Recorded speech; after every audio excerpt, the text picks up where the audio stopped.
Hello ഇത് episode 4. പിറ്റേ ദിവസം ഉറക്കത്തിൽ എന്തോ പരിചിതമായ സൗണ്ട് കേട്ട് എണീറ്റു നോക്കുമ്പോൾ ടി വിയിൽ ചൊട്ടാമല്ലി ചുപ്പിസ്ഥാനു. കൊള്ളാലോ.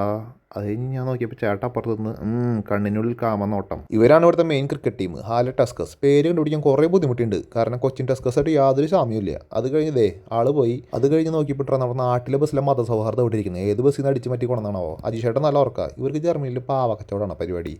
അത് കഴിഞ്ഞ് അവർക്ക് ടാറ്റിങ് കൊടുത്ത് ഞാൻ പുഷപ്പ് അടിച്ചു. ചേട്ടനെ കൊണ്ട് 2 പുഷപ്പ് പഠിപ്പിച്ചു. 2 പുഷപ്പ് കഴിഞ്ഞപ്പോൾ ആൾ മസിൽ വന്നൊന്ന് ചെക്ക് ചെയ്തു, എന്തിനാണോ. അത് കഴിഞ്ഞ് ബാൽക്കണി ഇറങ്ങി കുറച്ച് ശുദ്ധവായു കൊണ്ടുപോയി ചേച്ചി വിളിച്ചു, കുറച്ച് പൂക്കി സാധനങ്ങൾ കാണിച്ച്. അപ്പോൾ ഉണ്ടോ നമ്മുടെ അജിഷേട്ടൻ ചായയും കൊണ്ടുവന്നു. ഒരു കൂടി ബിസ്ക്കറ്റ് എന്നിട്ട് പറഞ്ഞു, ഇതാട്ടോ ബ്രേക്ക്ഫാസ്റ്റ്. ഇതെന്താ ചായ അടിച്ച് കിളി പോയാ. അത് കഴിഞ്ഞ് ഞങ്ങൾ ഭാവി കാര്യങ്ങൾ വളരെ ഗൃഹാതുരമായി ഡിസ്കസ് ചെയ്യാൻ തുടങ്ങി. എന്തൊരു ഡിസ്കഷൻ. കുറച്ച് കഴിഞ്ഞപ്പോൾ തല പെരുത്ത്.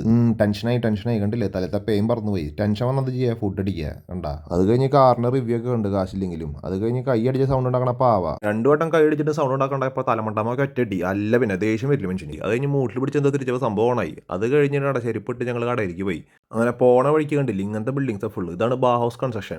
അത് വിട്. കടയിൽ കയറി ആദ്യം നമ്മൾ സ്നാക്സിന്റെ സെക്ഷൻ എടുത്ത് കണ്ട.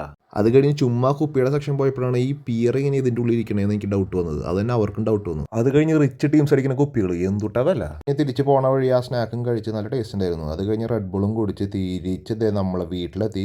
ഗുഡ് ബാഡ് അഗ്ലി സിനിമയും ഡിന്നറും കഴിച്ച് അങ്ങോട്ട് കിടന്ന് ഉറങ്ങി.